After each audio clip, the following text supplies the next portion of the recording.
In this video, we'll learn how to combine date and time into a single cell in Excel. Let's get started. First, make sure that you have the date and time in separate cells. For this example, let's assume that the date is in column B and the time is in column C. Now, to combine these values into one cell, we'll use a simple formula. In this example, click on the cell F2 where you want combined start date and start time. Type the formula equals B2 plus C2. This works because Excel treats dates as numbers and time as fractions of a day. Repeat the same for end date and end time in cell G2. Type the formula equals D2 plus E2. In this example, the result is already in the desired format where it displays both date and time in a single cell. In case the result is in a different format, select F2 and G2 cells together and right-click at the selected cell. A pop-out will appear. Then select Format Cell option at lower end of the menu.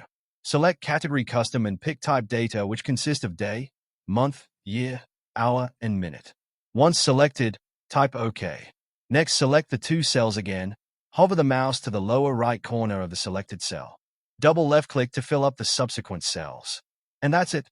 Now we are ready to copy and paste the subject info, the date and time into the bulk upload template provided. But don't forget to remove any canceled appointments before copying it.